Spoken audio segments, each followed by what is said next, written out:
O que você vai assistir a seguir é uma palestra extraída do Guia Anônima Conference. Esse conteúdo foi desenvolvido para fins educacionais. Não nos responsabilizamos e repudiamos qualquer tipo de subversão desse material para atividades irregulares. Aproveite o conteúdo, deixa o like, se inscreve no canal e dê uma olhadinha na descrição do vídeo. Valeu!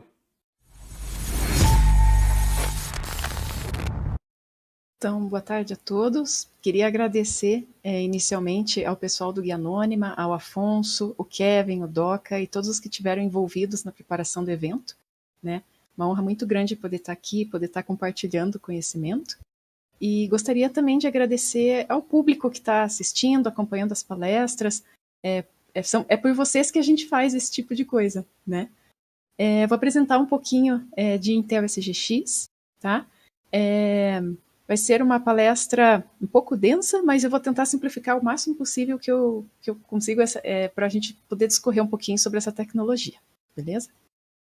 Um slidezinho só para contextualizar vocês de quem eu sou, né? Eu sou a Thaíse, eu sou engenheira de computação, tenho mestrado em informática, atualmente eu atuo como Red Teamer e eu sou moderadora da comunidade Menina de CyberSec. Coloquei ali um QR Code para quem quiser saber mais informações no meu LinkedIn, porque afinal de contas a gente não veio aqui para falar de mim. Beleza? Vamos alinhar expectativas. O que esperar dessa apresentação? O que eu pretendo com essa apresentação é explicar em termos gerais para que serve Intel SGX, mostrar alguns cenários de utilização e basicamente como que funciona esse negócio em termos gerais, tá? E o que não esperar dessa apresentação? Eu não vou entrar em detalhes de baixo nível, tá? Não é a proposta aqui. Eu não vou fazer nenhum tipo de demonstração prática de como criar um enclave, que é uma estrutura que eu vou explicar para frente, que é utilizada pelo SGX. Então, quem está esperando demonstração prática, sinto muito, hoje não vai ser o momento, tá? Quem está aqui para tornar-se expert em Intel SGX, eu sinto muito, isso também não vai acontecer, tá? E quem espera que eu saiba tudo de Intel SGX e que eu possa ensinar o mundo para vocês, eu sinto desapontá-los, mas eu não sei tudo. Tá? Então vai ser uma palestra com uma visão geral, eu espero que vocês gostem. Se tiverem dúvidas, depois no final, ou podem encaminhar para mim também pelo Instagram, pelo Discord, que eu respondo, tá? Então fiquem bem à vontade, o objetivo é realmente dar uma visão geral da tecnologia, beleza?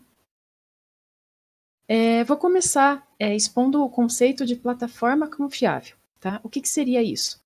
Nós temos uma plataforma confiável quando nós estamos no controle de uma plataforma sobre a qual vamos executar uma aplicação, tá?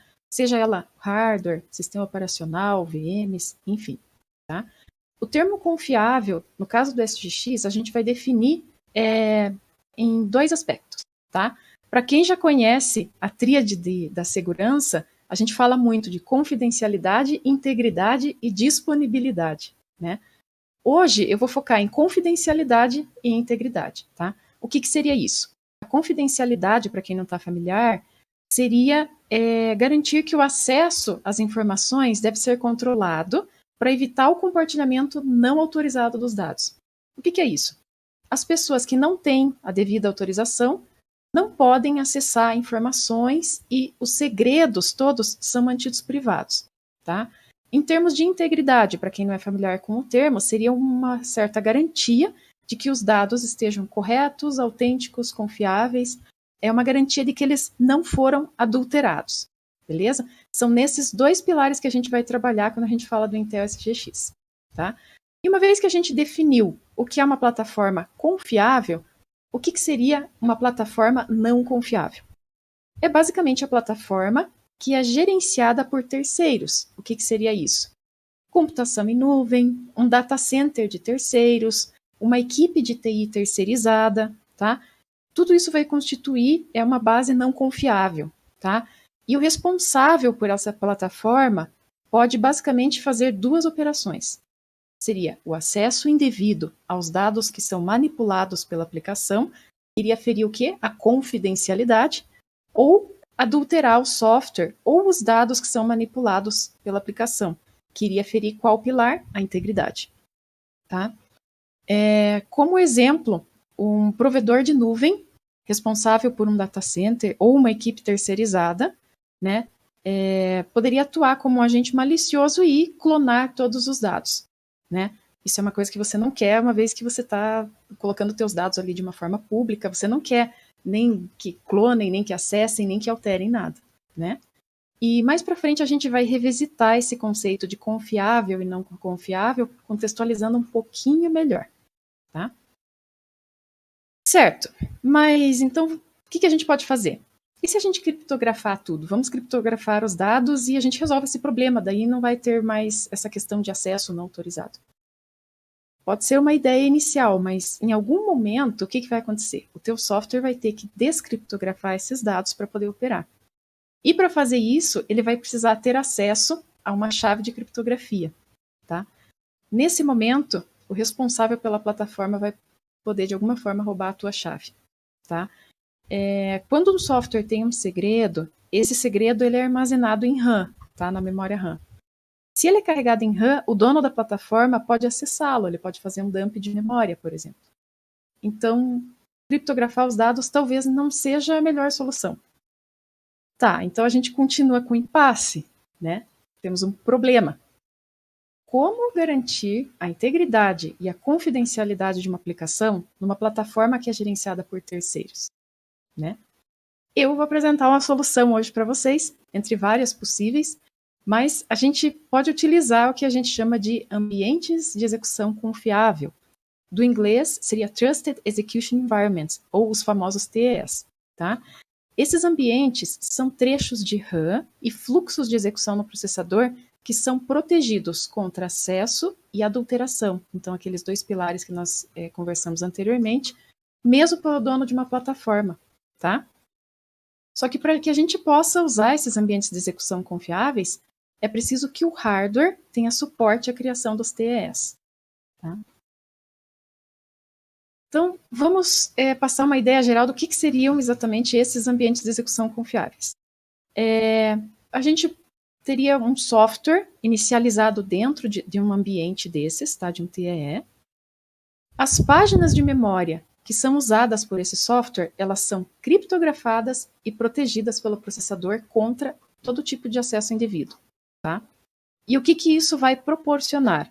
O dono da plataforma não vai conseguir acessar esses dados, porque eles estão criptografados, e da mesma forma ele não vai conseguir adulterar esses dados, tá? E é aí que a gente entra com Intel SGX, que é o título aí da nossa palestra, tá? Intel SGX seria Intel Software Extensions, tá? Que é uma tecnologia da Intel que vai permitir a criação desses ambientes de execução confiáveis, tá? As Software Extensions, elas são um conjunto de extensões para a arquitetura Intel. O que seriam essas extensões? Basicamente, isso quer dizer que são recursos do processador que elas vão estender alguma coisa, então elas não estão disponíveis em todas as versões, tá? Vai ter instruções assembly específicas para operar com SGX também, tá? Mas a boa notícia é que até processadores caseiros da Intel podem ter suporte a essa tecnologia. Ela não é exclusiva para processadores de data centers ou apenas para soluções industriais, tá? Agora eu queria deixar claro um ponto aqui. Toda a nomenclatura que eu vou usar nessa apresentação é a nomenclatura da Intel, tá? Outros fabricantes têm soluções similares, só que a nomenclatura vai variar de um para outro. Alguns detalhes podem variar de um para outro, tá? E cada fabricante chama as coisas com nomes diferentes, tá? Então vamos focar na Intel, uma vez que a nossa apresentação é focada em Intel SGX. Beleza? Então, seguindo lá. O objetivo de usar Intel SGX é que a gente tenha garantias de integridade e confidencialidade em casos onde o software privilegiado, que seria o kernel, hipervisor, toda a parte de virtualização, é potencialmente maliciosa, tá? Nesse sentido, a gente vai ter proteção dos dados, né, e proteção da execução. Então, dois tipos de proteção ali. O SGX ele vai proteger a integridade e confidencialidade tanto de ameaças internas, e por internas eu quero dizer tudo aquilo que está na mesma máquina, tá? Quanto externas, seria o quê? Um computador remoto, mantido por uma parte não confiável, tá? Por exemplos aqui. a gente poderia pegar um ambiente cloud multi-tenant, que seria um ambiente de nuvem, em que vários clientes compartilham a mesma infraestrutura física, tá? E pensar que tem ameaças que podem vir dessa plataforma subjacente, né? Uma máquina virtual ou um container que está hospedado nesse mesmo servidor físico, ou até uma aplicação comprometida nessa máquina virtual poderia trazer certas brechas e tornar a nossa aplicação vulnerável, né? E daí a Intel SGX vai então tentar contornar esse tipo de problema, tá? Eu vou falar um pouquinho agora de alguns cenários em que a gente poderia utilizar o Intel SGX, tá? Nós poderíamos utilizá-los, por exemplo, quando a gente vai trabalhar com informações médicas.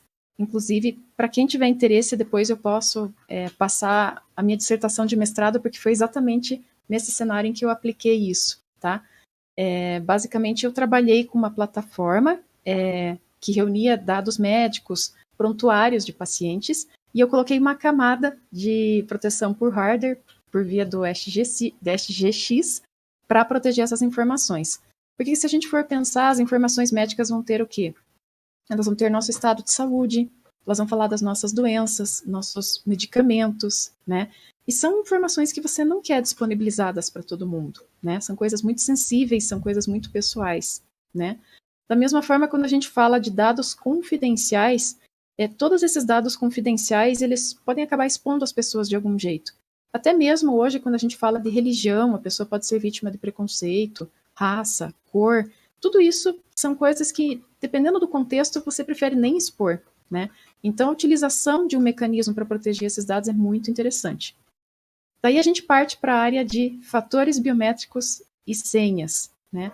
Hoje, impressão digital, a configuração do seu rosto, a leitura dos olhos, tudo isso acaba sendo até uma própria senha, né? Uma forma de te identificar para você conseguir acessar um sistema. Então, também não é interessante que isso seja processado de qualquer jeito, né? E, por último, um cenário interessante de uso dessa tecnologia poderia ser proteção de propriedade intelectual. Quando alguém tem uma ideia interessante, inclusive que poderia ser monetizada, que poderia trazer lucro, não é interessante isso passar aberto, isso poder ser acessado por pessoas ali que você nem sabe quem são, ou ficar dependente de uma plataforma ali em que você não pode confiar. Então, seriam cenários onde a gente poderia utilizar essa tecnologia. Então, só revisando a questão de confiável e não confiável, tá? Basicamente, a gente vai ter vários cenários de coisas não confiáveis e apenas um de algo confiável, tá? Então, quando o nosso software executa sobre uma plataforma controlada por terceiros, essa plataforma é não confiável. Por quê? Porque os terceiros podem acessar e adulterar os dados ou os códigos que estão em execução sobre esse hardware, tá? O software que executa sobre um hardware não confiável também é não confiável, tá? E o que é confiável, então, né? O SGX ele vai criar alguns ambientes seguros que são chamados de enclaves, tá? Em que mesmo o proprietário desse hardware não confiável não vai conseguir acessar e nem adulterar códigos e dados. Então, esses enclaves que são a nossa premissa de um ambiente confiável, tá? Dando um pouquinho mais de detalhes, sistema operacional. O sistema operacional está fora dessa área protegida do enclave, então é não confiável, né? As aplicações que estão em execução sobre esse sistema operacional, elas são não confiáveis, porque afinal de contas elas não estão nessa área protegida, tá? Porém, as aplicações não confiáveis podem criar enclaves. Mas como que isso vai funcionar? A gente já vai ver. O importante aqui é que o código e os dados dentro dos enclaves é que são confiáveis, tá? Aqui uma figurinha para tentar ilustrar um pouquinho mais essa questão de confiável, não confiável e onde fica cada coisa, tá? Os processos, eles não acessam diretamente a memória física do computador, tá? Mas sim uma memória virtual. O que isso quer dizer? Que as páginas ou os segmentos dessa memória virtual são mapeados para a memória física pelo sistema operacional, tá? A memória virtual ela vai ter basicamente duas partes. Um espaço de usuário, que é o user space, e um espaço de kernel, né? a gente pode também chamar de kernel address space, tá? Que nessa figurinha ali vai estar representado como sistema operacional. Esse espaço vai ser reservado para o sistema operacional e não pode ser modificado pelo processo, tá? Fora isso, o que a gente tem também? A gente vai ter dentro do processo de usuário os dados da aplicação, tá? E o código da aplicação. Tá, e aonde que está a área sensível? A área sensível fica dentro do enclave, tá? E dentro do enclave a gente vai ter pequenos trechos de código e de dados que vão ser responsáveis por processar de fato os segredos, as informações sensíveis, tudo aquilo que você quer proteger, tá? Então a tua aplicação vai ter uma parte confiável e uma parte não confiável. A confiável fica dentro do enclave e a não confiável fica fora dele. Beleza? Vamos fazer um resumo, só para a gente fechar essa parte, porque daí a gente vai entrar em mais detalhes, tá? Então, um enclave seguro, ele é confiável e ele é lançado de dentro de uma aplicação não confiável. A gente vai ver mais detalhes desse processo para frente, tá? O que está dentro do enclave é confiável e todo o restante da aplicação é não confiável, tá? Então, parte confiável dentro do enclave, parte não confiável seria sistema operacional, todas as outras aplicações executando fora do enclave e a próprio processo de usuário, a parte que está fora do enclave também é não confiável, tá? Vamos seguir então dando um pouquinho mais de detalhes do que são esses enclaves, tá? O software que vai estar dentro do enclave, que é a região protegida, ele vai poder receber chamadas externas provenientes de software não confiável. Então, como que a gente pode pensar isso aí, né? Todas as operações que vão envolver arquivos, interfaces de rede, comunicação entre processos são feitas pelo sistema operacional, tá? E o que isso significa? Que o software confiável dentro do enclave vai ter que recorrer a software não confiável para executar e para executar qualquer tipo de operação, conseguir os próprios segredos, né? Então, você tem uma região segura que vai ter que se comunicar com uma região não segura, é isso aí, tá? Mais uma figurinha para tentar ilustrar um pouquinho melhor, tá? Nós temos uma aplicação, daí temos uma parte não confiável da aplicação e uma parte confiável, tá? Como foi dito anteriormente, é a parte não confiável que vai criar o enclave, tá? E o código fora do enclave, ele não pode chamar diretamente as funções de dentro do enclave, usando, por exemplo, uma chamada call no assembly, para quem já está mais familiarizado com isso, tá? Ao invés disso, é preciso usar um mecanismo especial que se chama eCall, tá? Que seria enclave call. E ele vai ter instruções assembly específicas para esse cenário, tá? Se o código fora do enclave tentar invocar funções dentro do enclave diretamente, sem esse mecanismo, vai causar um tipo de falha, tá? É por isso que a gente tem uma representação ali na figurinha daquele call gate, aquela parte laranjinha ali, que vai representar exatamente essa proteção do processador contra um call diretamente para dentro do enclave, tá? E uma vez que a aplicação processou os segredos que ela tinha para processar e ela retornou, ela vai precisar jogar dados de volta para fora do enclave, né? De dentro do enclave para fora.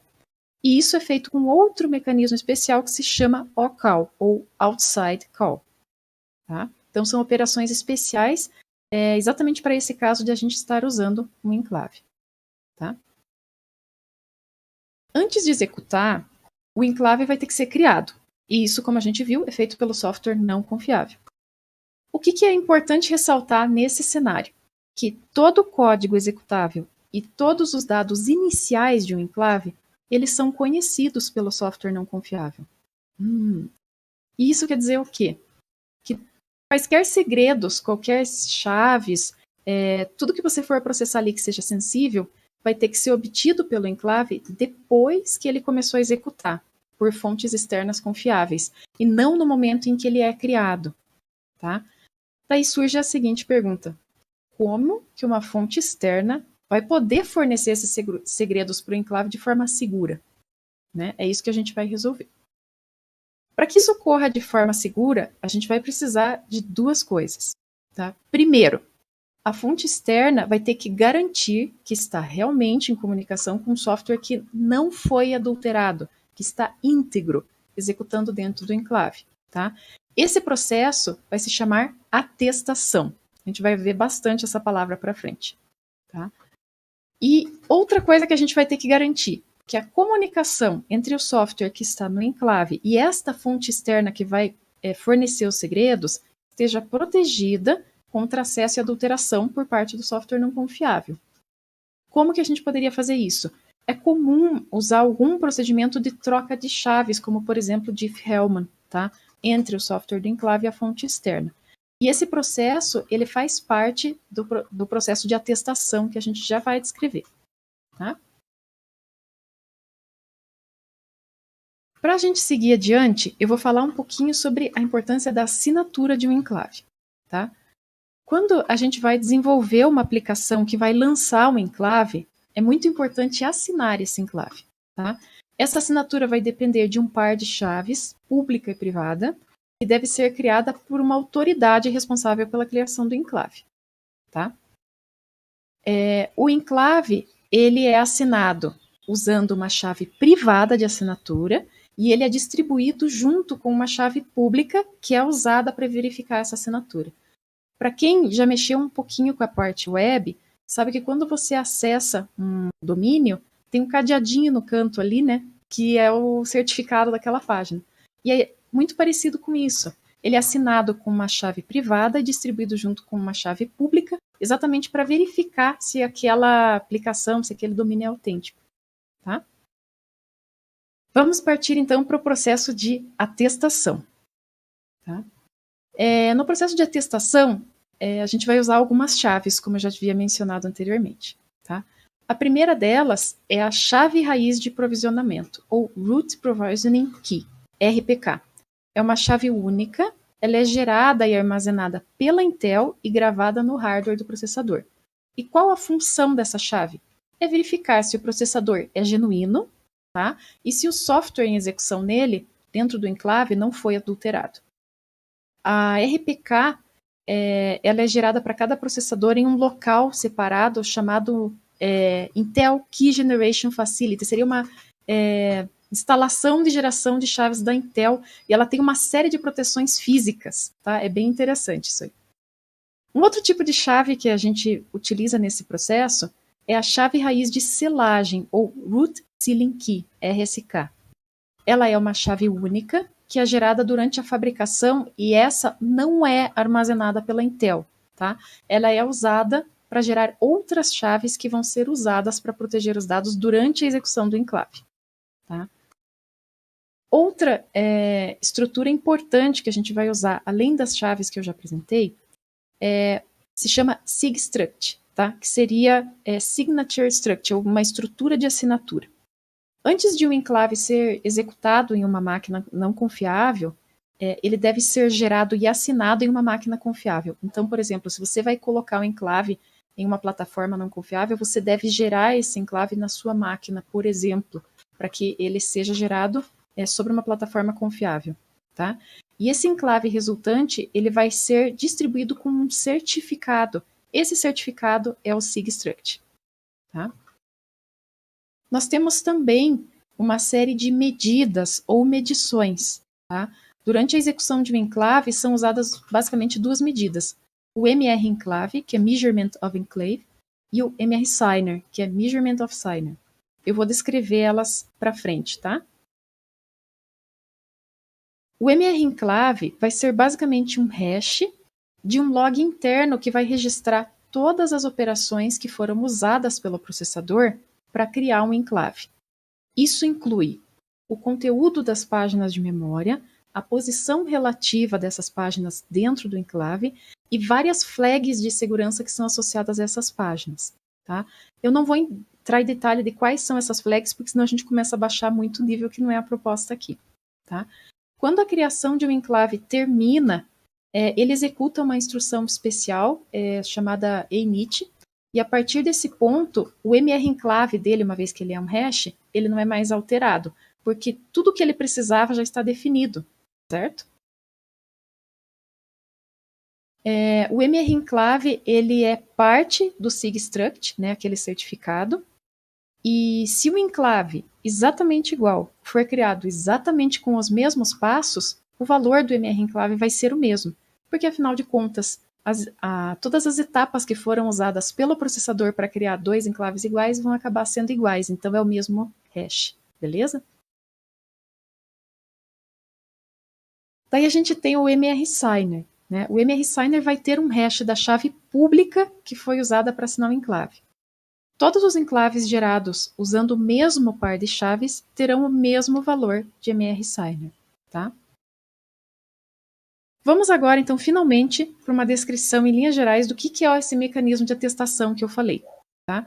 O ciclo de vida de um software que executa sobre Intel SGX vai ter 3 etapas básicas, tá? A primeira delas é um enclave seguro, tá? Que vai incluir dados, código e a SIG-struct, tá? Que vai ser inicializado a partir de um software não confiável, tá? O software não confiável fica fora do enclave. É o número 1 ali do nosso desenho, tá? Depois, na etapa 2, o software que está dentro do enclave vai se comunicar com o serviço externo para obter segredos, que é exatamente essa função do enclave, é processar alguma informação ali que você não quer compartilhar, tá? Durante esse processo, ele vai provar a sua identidade, bem como a autenticidade do hardware sobre o qual ele está executando, através desse processo de atestação, tá? Esse processo também é usado para estabelecer um canal seguro. Então, a hora que o software confiável vai se comunicar com o serviço externo, esse canal deve ser seguro exatamente para poder fazer essa troca em que ele prova a sua autenticidade e recebe os segredos, tá? E é justamente essa que é a etapa 3. Provada a autenticidade desse software que está dentro do enclave, esse serviço interno vai enviar para ele os segredos que ele precisa para sua execução através desse canal seguro, tá? Esse seria o mecanismo de atestação de uma forma bem simplista, tá? E a gente vai entrar em alguns detalhes dele a seguir, tá? Se não ficou muito claro ainda, para que serve o processo de atestação? Para provar que um software não foi adulterado antes da execução e que ele está em execução de fato em um enclave seguro sobre um hardware genuíno da Intel, tá? É por isso que a gente tem tantas chaves e tantas coisas para provar que aquilo ali é genuíno e está protegido, tá? O processo de atestação vai envolver sempre 2 partes. É um desafiante, que é alguém que quer verificar a legitimidade de outra parte, e um desafiado, que é aquele cuja legitimidade está sendo verificada. Beleza? A gente tem 2 modelos de atestação. A atestação local e a atestação remota. Eu vou explicar um pouquinho sobre cada uma e depois entrar em detalhes de como que isso funciona, tá? Quando a gente fala de atestação local, a gente está falando de um cenário que existe para o caso em que 2 aplicações diferentes estão em execução em enclaves seguros no mesmo hardware, tá? E uma tem que atestar a outra. Simplificando, um software que está executando dentro de um enclave seguro sobre um determinado hardware vai verificar se ele realmente está se comunicando com outro software executando dentro de outro enclave seguro sobre o mesmo hardware. Então, eles vão compartilhar hardware e cada um deles vai estar dentro de um enclave seguro. Para isso que serve a atestação local, tá? Uma forma simples de tentar expressar o que seria a atestação local é basicamente a seguinte. A gente tem uma aplicação desafiante, que é a que quer verificar a identidade da outra aplicação, estabelecendo um canal de comunicação com a parte desafiada, tá? Esse canal, ele é potencialmente inseguro porque ele vai passar pela parte não confiável da aplicação, pelo sistema operacional e tal, e vai utilizar protocolos que não obrigatoriamente estão seguros ali, tá? E é por isso que, eu vou entrar em detalhes um pouquinho mais depois, mas tem que haver uma troca de chaves, alguma coisa para proteger essa comunicação, porque senão você vai acabar revelando informação ali externamente, tá? Mas o que vai acontecer nesse item 1 ali do desenho? O desafiante vai enviar ao desafiado o seu próprio MR enclave, tá? Depois, na etapa 2, o desafiado vai gerar uma estrutura de dados que se chama report, tá? E vai conter a própria identidade do desafiado, o MR enclave do desafiante e um código de autenticação de mensagem que se chama MAC, tá? Message Authentication Code. Muito importante ressaltar que aqui, quando a gente fala MAC, não é o endereço físico, o endereço MAC lá que a gente usa nas redes, tá? é Message Authentication Code, mesma sigla para outra coisa, tá? E esse MAC é gerado pelo hardware, tá? Então, o mesmo hardware vai gerar sempre o mesmo MAC, tá? E tudo isso é feito com uma instrução que se chama e-report, tá? O report, então, vai ser enviado para o desafiante. E, por fim, na etapa 3, o que a gente tem é que o desafiante vai receber o report, tá? E com base nele, o que ele vai fazer? Calcular o código de autenticação da mensagem, o MAC, localmente.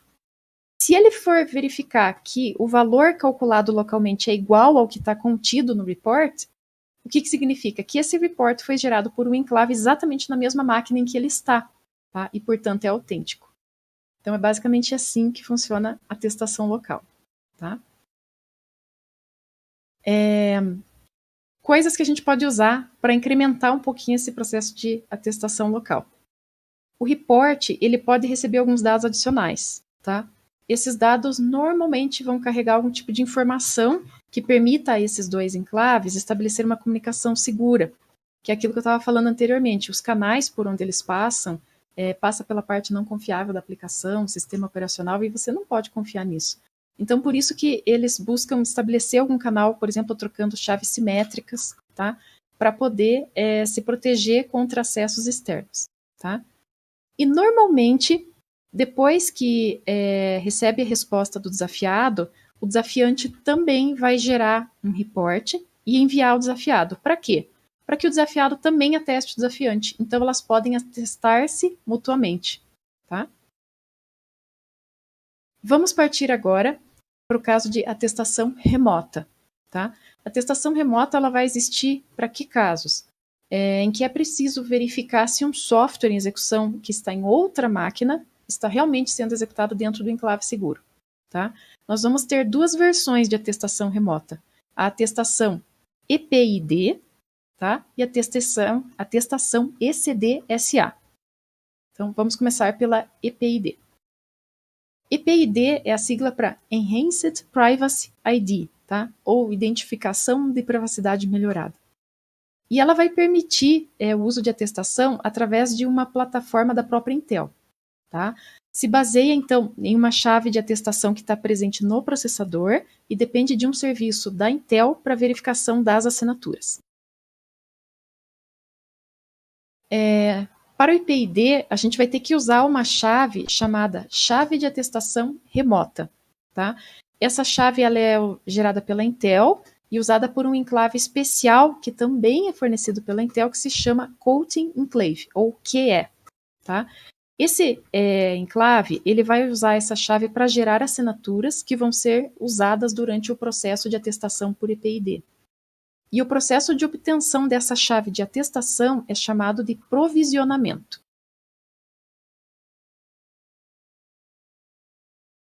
Quando a gente fala de provisionamento, né, ele é feito por um outro enclave especial que se chama Provisioning Enclave, ou PVE.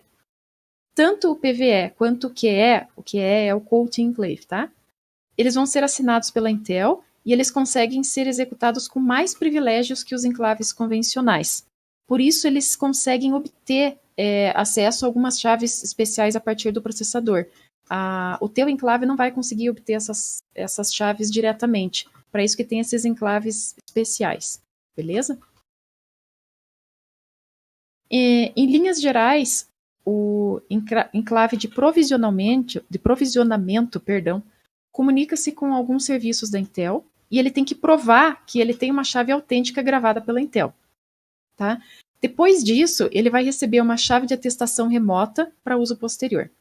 Eu não vou entrar em tantos detalhes desse processo de provisionamento, tá? Porque eu vou ter que explicar muita coisa e a gente tem um tempo restrito aqui, né? Eu poderia falar horas sobre isso, então eu estou tirando essa parte do escopo da apresentação, basta vocês entenderem de que ele vai ter que usar uma chave que foi gerada para a Intel e que ele vai receber uma chave de atestação remota para usar depois, tá bom? Então, dando continuidade ao processo EPID. Uma vez que foi realizado esse processo de provisionamento, o enclave de provisionamento vai criptografar a chave de atestação remota, tá? E vai armazenar na plataforma para uso futuro. esse valor ele vai ser lido e fornecido para o coach enclave durante o processo de atestação. Muita palavra, muito nome de enclave, então vamos para uma figurinha, tá? Como que vai funcionar aqui? A gente tem o software confiável tentando acessar um serviço externo para obter os segredos que ele precisa para fazer o seu processamento, tá? E a comunicação, como eu falei, ela passa através de componentes não confiáveis. E por isso que é importante estabelecer alguma forma de proteger essa comunicação, tá? O serviço externo, antes de responder qualquer coisa, ele vai ter que confirmar se esse software que está executando que está pedindo segredos, ele está realmente executando sobre o SGX, tá? Então, ele vai enviar para o software confiável um desafio, tá? Esse desafio é basicamente um valor aleatório e único para evitar ataques de repetição, tá? Por que evitar ataques de repetição? Porque você não quer que alguém que eventualmente esteja monitorando alguma coisa consiga pegar esse número, tá? Como a comunicação passa por uma pilha TCP por fora do enclave, ela vai passar por uma parte não confiável. E, de novo, eu reforço aqui a importância de estabelecer um canal confiável, tá? O software confiável, então, vai gerar uma estrutura chamada report, como a gente já tinha visto lá no processo de atestação local, que tem um MAC, né, que não é o endereço físico, é aquela confirmação de mensagem, tá? Esse report vai junto com o MAC e junto com o desafio para o coach enclave, tá? Então, fechamos a etapa 3 ali da figura. O coach enclave vai gerar, utilizando uma chave de atestação remota, 2 assinaturas com base no MR enclave, que é aquele hash que a gente falou anteriormente, lembra? A primeira delas com base na chave certificada pela Intel, que é a RPK. E o que essa chave faz? Só recordando, ela prova que o software realmente está rodando no SGX, tá? E a segunda, ela vai provar que a chave não foi revogada, que aquele processador é autêntico, tá? O resultado disso é uma estrutura que é chamada de coach, por isso que esse enclave especial se chama Coaching Enclave, né? Ela vai ser criptografada com a chave pública do serviço de atestação da Intel e o coach vai ser enviado para o serviço externo, tá? Daí na etapa 5, o que a gente tem basicamente a gente vai ter esse serviço externo enviando o coach para um serviço de atestação da Intel, esse serviço fornecido pela própria Intel, tá?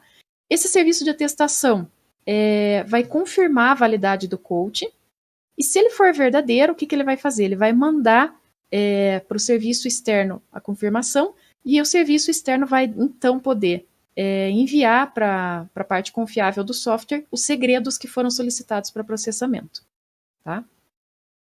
São bastantes etapas, gente, mas eu tentei simplificar o máximo que eu pude aqui, tá? Eu espero que esteja dando para acompanhar um pouquinho. Vamos partir então agora para o outro modelo de atestação remota que a gente tem, tá? Aqui eu coloco um disclaimer, tá? E vocês me desculpem por ter que fazer isso, mas infelizmente tem muita literatura da Intel sobre esse modelo de atestação, esse DSA, mas essa literatura que a própria Intel fornece nos manuais, na documentação toda, se contradiz em vários pontos, tá?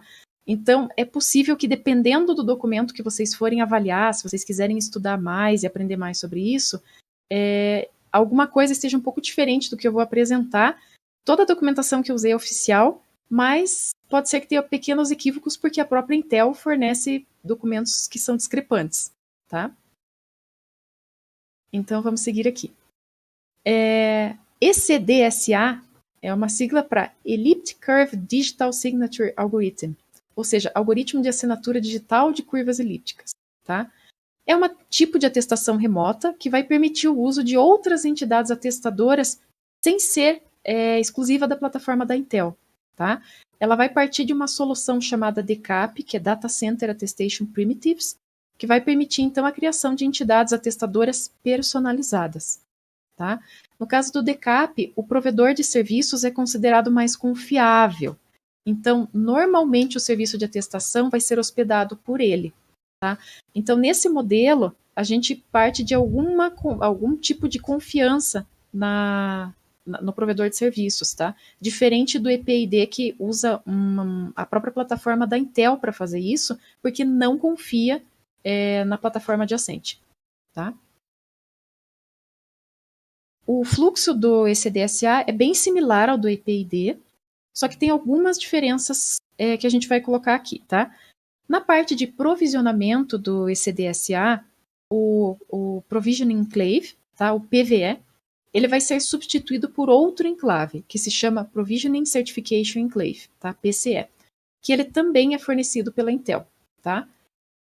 Ao invés de usar uma chave de atestação remota, o ECDSA vai usar uma outra chave que se chama Chave de Certificação de Provisionamento, ou PCK, Provisioning Certification Key.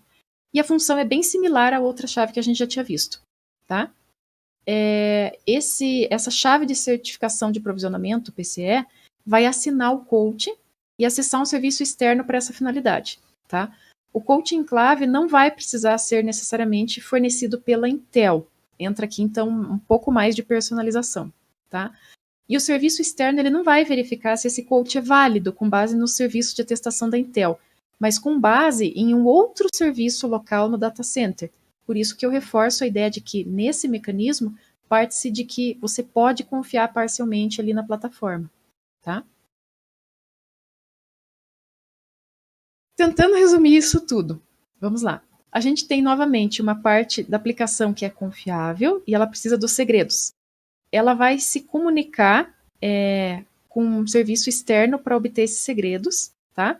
Esse serviço externo vai ter que confirmar de alguma forma que o software que está executando na parte confiável está executando sobre SGX antes de responder qualquer coisa, tá? Ele também vai enviar um desafio, que é aquele valor aleatório único, tá? E a gente também vai ter que dar um jeito de estabelecer uma comunicação segura entre essas partes para que nada passe aberto, né? Na etapa 3, o que a gente tem ali é que o software confiável vai gerar um report, como anteriormente, com o MAC também, como a gente já havia falado, tá? Junto com o desafio, e tudo isso é enviado para o Code Enclave. Então, até agora, está muito similar ao IPID, certo? O Code Enclave ele vai solicitar, agora mudou um pouquinho, para o Provisioning Certification Enclave, tá? Que é o PCE, que a gente havia falado, uma assinatura da sua própria chave de atestação. Tá? Em seguida, o PCE ele vai assinar a chave de atestação do Code Enclave, tá?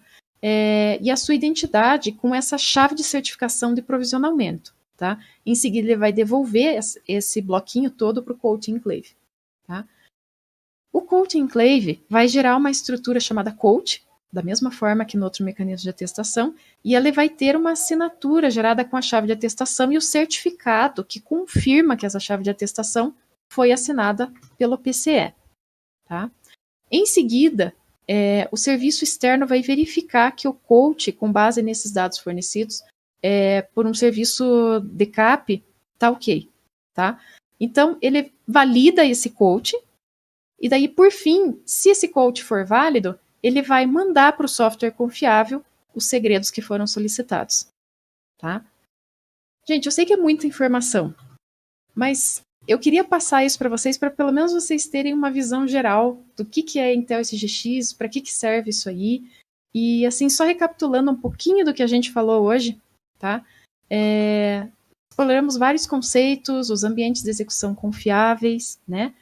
O que é Intel SGX, para que serve, em que cenários a gente pode utilizar, o que são os enclaves seguros, qual que é esse processo de atestação e para que ele serve, tá?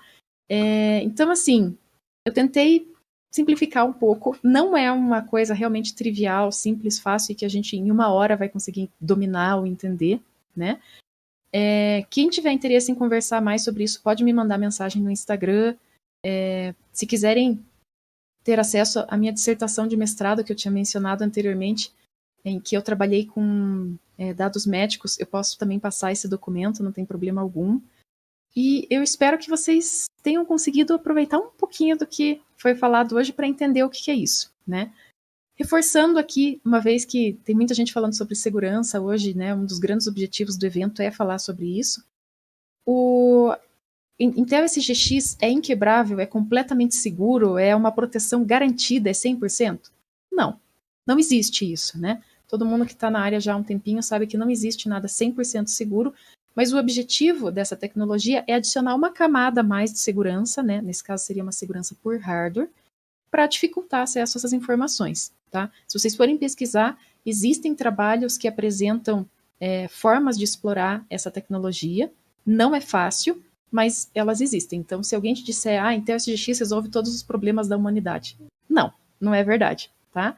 Então, só fazendo esse adendo para que vocês não achem que é completamente seguro, completamente garantido, né? E, gente, muito obrigada pelo tempo de vocês, obrigada à equipe do Guia Anônima, um prazer muito grande estar aqui, espero que eu tenha conseguido contribuir um pouquinho nessa área, então me agradeço muito. Nós que agradecemos, Thaís. Obrigado pela sua participação. Um conteúdo bem complicado, sendo bem sincero. Não é fácil de pegar isso tudo, é muita coisa. Mas eu acho que é importante, até porque eu, por exemplo, eu não conhecia. Eu desconhecia dessa tecnologia da Intel, até você falar que iria palestrar sobre ela, né? Então, acho que é com certeza bastante interessante trazer esse tipo de material para a galera ter uma noção que isso existe, como isso funciona e que dá para se aplicar isso no dia a dia corporativo, né? Já que acredito aí que pro uso pessoal é meio inviável. E antes da gente finalizar, tem uma pergunta do Eriston Danilo. AWS Nitro Enclaves é semelhante ao Azure Intel SGX ou existem diferenças? Eu acredito que, como você disse no início, deve existir diferença, mas a solução é basicamente a mesma, né? Provavelmente. Eu confesso que não sou familiar com essas soluções em específico, né? Mas geralmente a ideia é a mesma, né? Também tem mecanismo da AMD que serve para isso. Imagino que a ideia na base deve ser a mesma, mas eu não posso te dizer quais são as diferenças, não, porque eu não sou tão familiarizada com essas que você colocou. Fica para a próxima.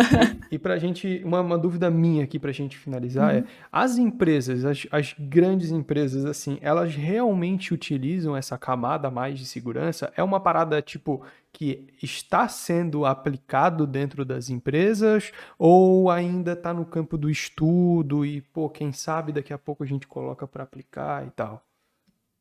Já vi empresas que utilizam essa tecnologia, tá?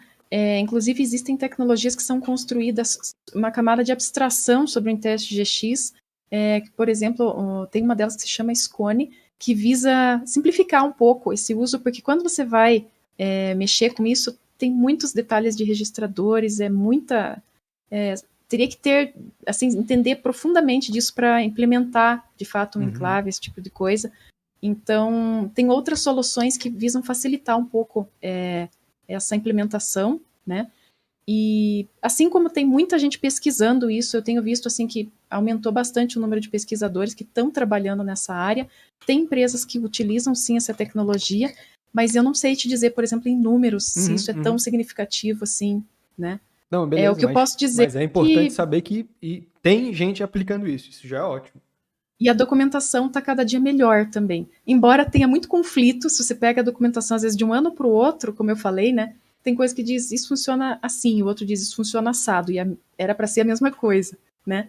Mas eu vejo que a Intel está expandindo esse cenário e está tentando, assim, até facilitar a compreensão desse tipo de tecnologia. Então, isso leva a crer também que isso está sendo mais estudado e mais aplicado, né?